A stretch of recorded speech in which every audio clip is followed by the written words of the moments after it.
Welcome to Northwest Air Guns. I'm John, and a couple months ago we did a review on the Umarex Zelos, and I really like the gun right out of the box. It shoots great, but it can be improved. So here's 5 things you can do to make your Umarex Zelos shoot better, and 4 of them don't involve a chronograph.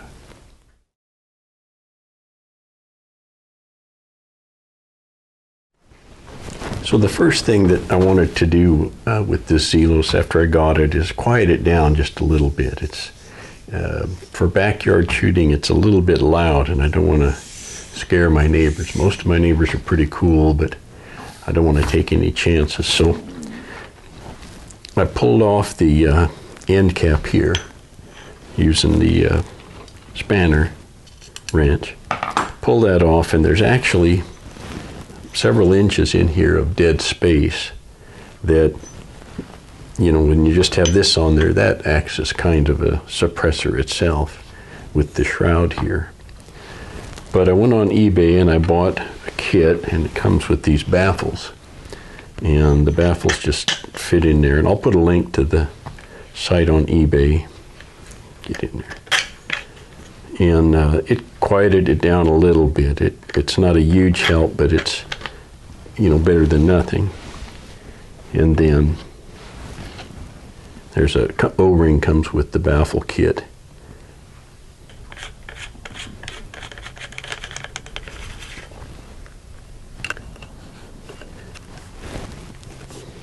So the next thing we did is we got a buck rail moderator. It's 3D printed. It's out of Texas. Real good people. And Umarex, with, you know, kind of thinking forward, put a 1/2 20 thread on the end here. So anything that comes with the 1/2 20 thread, you can thread right on the end. So we did that with the buck rail. So that goes right on the end there. And between the baffles of the buck rail, it quieted it down quite a bit.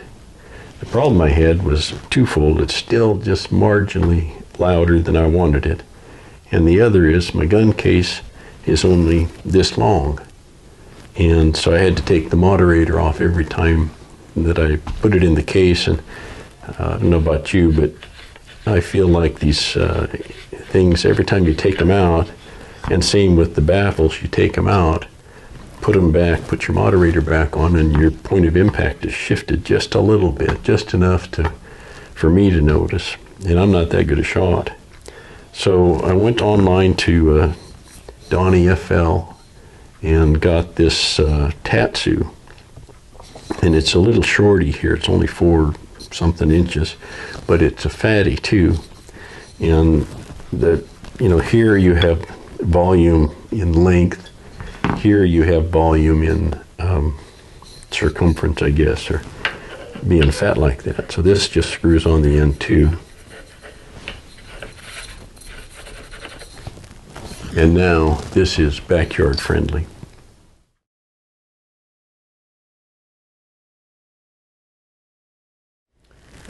Okay, well, modification number 2 involves the trigger guard, actually. You know, this thing has the Picatinny rail here that's attached to the air tube, and I kind of don't like using the air tube as a structural element of the gun. I don't like the fact that, you know, if you were to put something out here that was heavy, it's going to stress the joint here where the air tube goes into the gun here. So the other thing I wanted to do was put a sling on this Zelos, because it's, you know, it's not heavy, but it's not light particularly. I didn't want to pack it around, you know, for any length of time just by hand. It'd be nice to sling it over to my shoulder somehow. So a fellow online suggested, made a comment on our review, that they make these single point slings that attach at just one point, and you can get them with the Picatinny rail attachment.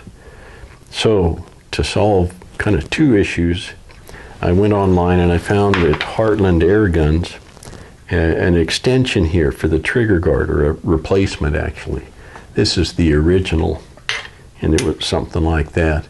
This is just a straight drop-in, screws in the same screw holes, but it gives you a Picatinny rail here and extends just out It's enough anyway. It'd be nice if it came out a little bit further, but it gives you enough something to rest the gun on instead of the tube. And with the Picatinny rail and the attachment here, let's see, how does this go? Turn this over.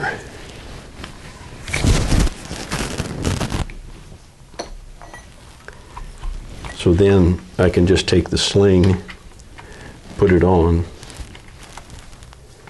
there, and now it's still not a traditional sling, but it gives me something to wrap around on my shoulder that I can take some of the weight off my hands when I'm packing this thing around. So that's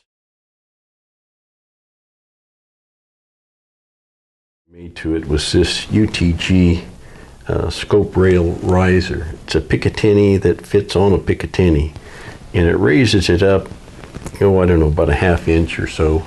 So it raises the scope up, and if you watch the review, you know that I have a hard time looking through the scope on a bullpup because you have to kind of turn your head and lean over this thing, and it's just not comfortable for me.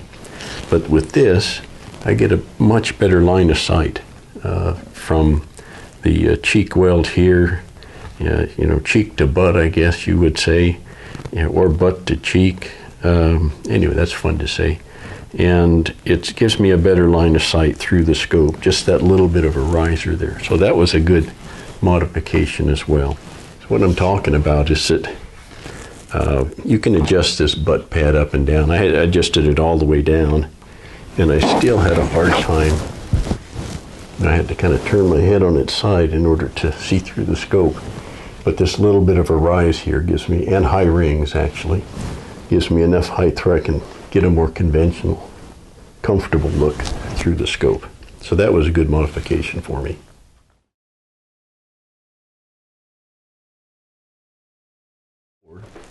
Was to drill a hole in the buttstock. And this is, I made this. This is actually, we're getting ahead of ourselves. This is modification number 5, but to adjust, which Zelos, Umarex was thinking ahead on this, give you a method to adjust the hammer spring tension, which affects velocity and shot count and that kind of stuff. And this is the original screw that went in here. But in order to adjust that, you had to remove the this plate here and the butt pad. And with all that off, there's 2 screws here and there's 12, 6 on each side of the butt pad piece. And so you had to take all those off to get to this. Now it does have a slot for a screwdriver. So what you can do is drill a hole, take this off and drill a hole there in the butt plate. You don't have to have a full size hole. This is right about 5/8 of an inch. And I made mine a little bit oversized from that. But really all you need is enough to get your screwdriver through and into the screw hole. And that way you can make adjustments to the hammer spring tension without having to tear everything apart. So that's a good modification. I see just about everybody who's got a Zelos is doing this one.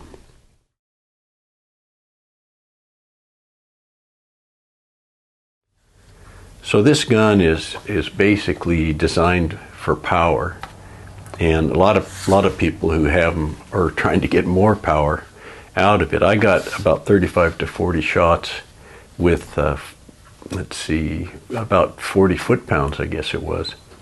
The issue I had is I want to get more shots, so I'm willing to sacrifice some of that power in order to get more shots. So I tried tuning it. I did different regulator settings, and I adjusted the hammer spring adjuster here, the one that goes, oops, come back here. This goes into the end of the gun here, and that puts tension on the hammer spring, and you can adjust it in or out. And the different settings there with the regulator and the hammer spring, I had a heck of a time getting it to slow down a little bit. I decided what I'm going to do is make an adjuster, and I'll zoom in here and show you what I have in mind. Well, this is what I'm talking about here. This is the hammer spring, and the adjuster, and these, I've got the buttstock off and the cheek riser, but this basically fits in here, and in order to make adjustments, you screw this adjusting screw in or out. That puts more tension on the spring and changes how it hits the hammer. So what I did is I put this starts in about flush here with the back of the housing, and I took it and shot it, backed it off a little bit, changed reg settings. I did all kinds of things, and it turned out I had a heck of a time getting it to shoot with less power. It was basically the same, different reg settings and different adjustments here. And I finally got it to where I had the reg set at 1900 PSI. And I adjusted this out something like that, where it's hanging in there just by a thread. So at that setting, I was able to get a little over 80 shots at about 28 foot-pounds, which is pretty good. The problem is, this worries me, it's only hanging by a thread. And so I put a couple of set screws here in the buttstock to kind of hold it in. I don't know if you can see that. There's one there, and there's one here. So I took it out in the field, and it worked out okay. But it worries me that these set screws and this, one thread engagement here, it's going to back itself out, it's going to fall out. So I wanted to come up with a better solution, and what we're going to do is, in the spring itself, I looked at the hardware store and I couldn't find another spring that would be a good, suitable replacement for this. They're bigger, or so they don't fit into the hammer, or they're stiffer, or they're smaller and don't fit over the guide. I could cut some coils off of here, but I'd like to keep an original, and I was unable to find a replacement spring. I called Umarex. They said we don't sell parts, so kind of out of luck on a replacement spring here. So I'm going to keep the spring. So that means the adjustments are going to be onto the adjustment screw here. And what we're going to do is we're going to make a housing using this thread. This is a 16 millimeter with a 1 millimeter pitch here. So I went and bought a die, and we're going to make a replacement for this using that thread. And the adjustment is going to come from having a screw. We'll drill a hole into our replacement and tap that. I'm thinking 5/16 24 would be a fine thread, with a guide here on this side and a little step to hold the spring. So that's the plan, is to make something up like that. So let's go over to the clossing lathe and see what we can do there.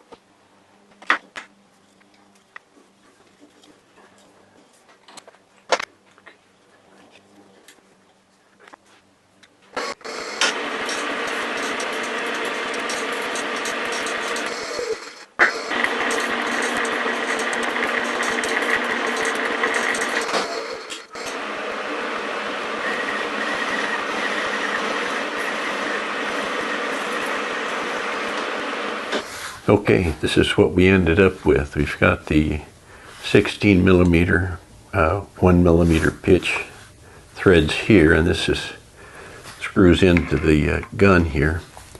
We made a little adjustment screw. This is supposed to stay fixed once you get it in there, and the adjustments are made with this. And this is 5/16 24. And there it's fully retracted. There's a step. I guess I didn't show it here. So this is 5/16 24, the thread here, and then we put a step on it. This is a little bit larger so that the spring has something to butt up against. So that's how that works. This threads into here, like so. And we've got a slot here in the end of the screw. So this, put that in there.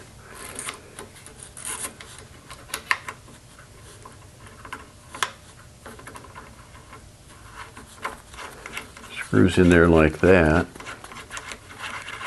And that is now at about the same depth as the original. You could go a little further, but at some point you interfere with the trigger, so we kept it right about there. And you can see this now protrudes out the back, so it's a little tricky, but you can still fit the butt plate on there, and it does stick out now. When we finish adjusting, we'll see where this adjusting screw ends up, and hopefully we'll be able to get this flush with the back and be able to move our buttstock up and down. Well, a couple final thoughts on this, or notes, I guess, on this hammer spring adjustment screw. One is that I mentioned earlier we had set screws on either side that I used to hold the original screw in place. Well, I used those again to hold our housing, or whatever you want to call it here, so that it doesn't move, and Loctite too, so we've got that one pretty secure. And in order to keep the adjustment screw from turning, you know, as you're shooting, which the vibration or whatever might make it move, we put a couple of set screws through the housing into that, and then use some weed eater line to, you know, so the screws don't mess up the threads. So anyway, that's very secure. It's not going to go anywhere. And the other thing that I wanted to mention too is, with the tune now being more efficient, it got even a little quieter shooting the gun. So it's really very pleasant and a good backyard shooter now. So since we don't know where it's going to be shooting at, you know, what velocity and at what regulator pressure, what setting with the hammer adjustment spring, we're going to kind of have to map that out. So what we're going to do is we're going to take the regulator pressure down and start at around 1100, 1200 psi, something like that. And at that regulator setting, we're going to take 2 shots with the adjustment screw backed out fully. We'll take 2 shots with it about halfway adjusted in, and then 2 more shots with it adjusted in all the way. And that tells us at that regulator setting roughly where the adjustment screw, or how the adjustment screw affects velocity.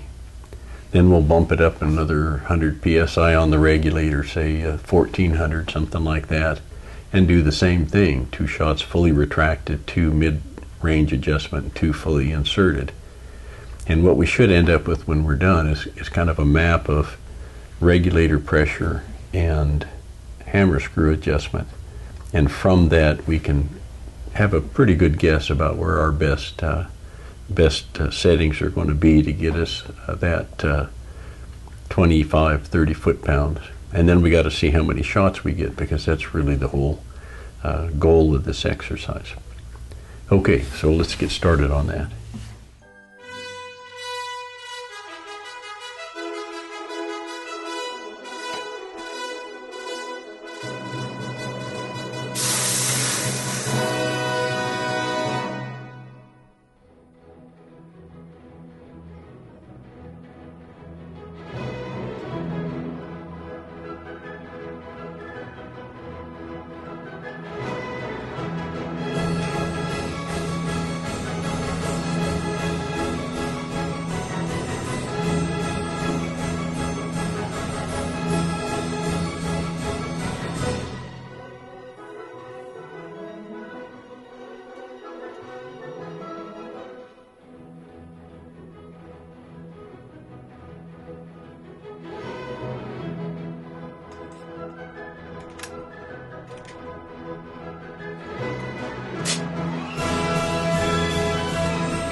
So we started at a regulator pressure of 1300 psi and then increased it by 100 psi until we got to 2000, and we took 2 shots at each of our 3 hammer screw adjustments.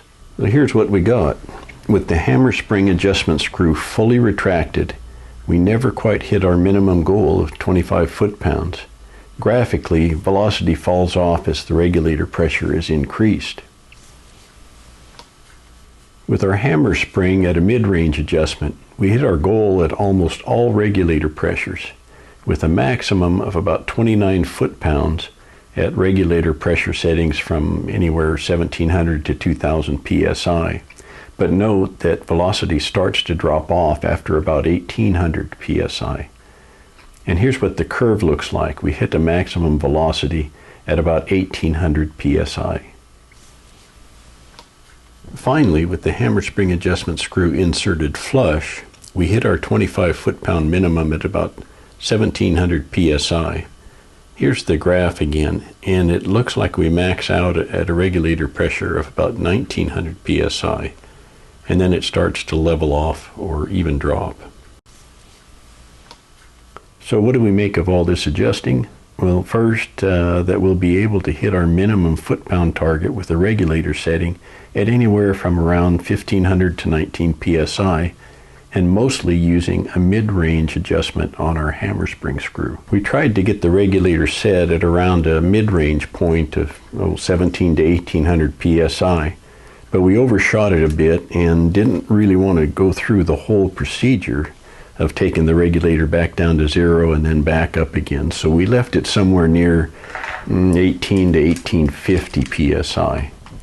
We adjusted the hammer spring until we got a maximum velocity of around 940 feet per second and then backed it off a little bit. This gives us around 29 to 30 foot-pounds, and then we filled up and shot until velocity started dropping off. And here's what it looks like on a graph. I kept an eye on the tank gauge and noticed that we had about 3000 psi left after the first 20 shots and about 2500 psi after the 40th shot. I forgot to check after shot 60, but somewhere in that area it looks like we might have come off the regulator at somewhere 1850 psi or so, since there was a brief spike in the velocity before it started to drop off. At shot number 76, the regulator and tank pressure both were around 1400 psi, so we got 10 to 15 more usable shots even after coming off of the regulator. Overall, we got 73 shots at an average of 911 feet per second, or a little over 29 foot-pounds, before the velocity dipped below 900 feet per second. And we still got another 6 shots from 870 to 900 feet per second after that, so those are still pretty usable shots. The graph line looks kind of scraggly with a lot of ups and downs, but really all shots fell between 902 and 921 feet per second for an extreme spread of only 19 feet per second. So we get about 75 shots with only a 19 feet per second spread, and I'm very happy with that, and so I stopped tinkering with it. It's important to know when to stop. So the conventional wisdom about tuning these pre-charged guns, if you have the ability to adjust your regulator and adjust your hammer spring tension, is to set the regulator and then increase gradually your hammer spring tension. And when you find that spot that increasing the hammer spring tension doesn't give you any increase in velocity, that's the maximum that you're going to get out of that regulator setting. And the most efficient way to set it up at that point is to back off the hammer spring adjustment by around 3%, maybe 3 to 5%. So for instance, if you're shooting a maximum of 1000 feet per second, you'd back that hammer spring off until you shoot it around 970 feet per second. And that would be probably your most efficient setting. Most number of shots, most consistent shots over a string, and probably a little quieter than you would get otherwise, because you've matched the hammer spring adjustment to that pressure that you're getting out of the regulator. So that's kind of what we did. We took it up, we found a high of 950 something, and then backed off to about 910, 915, somewhere in that range. So we backed off maybe 4%, something like that, and it turned out to be a really efficient tune. And we could play with it some more, but you have to know when to stop, and I don't want to mess with it anymore because I'm happy with how it is right now. So, you know, I was happy with the Zelos when I took it out of the box, but I'm even more happy with it now that we've done a few things to make it even better, or at least more to my liking. And if you have modifications to your gun that you like, why, feel free to put them in the comments, or if you have a link to what somebody else has done to make theirs better.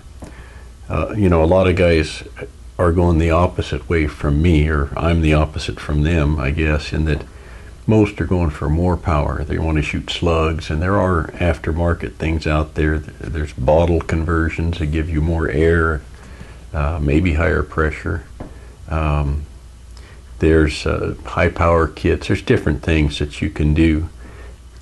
I'm hoping one of the guys who make aftermarket parts for air guns might step up and make an adjuster like we did here. Maybe Buckrail can 3D print something, or maybe Heartland Airguns can make something, you know, in addition to this trigger guard here that we put on.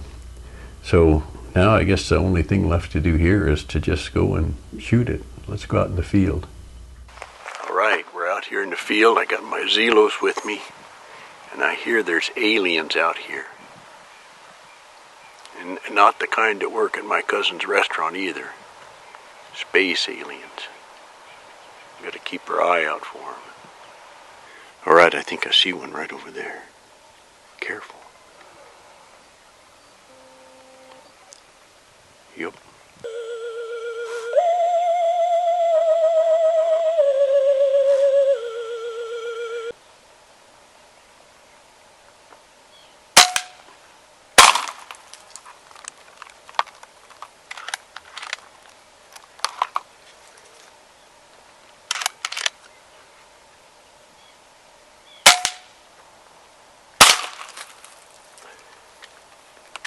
Thing is, I don't see any bodies, so they must be still out there somewhere.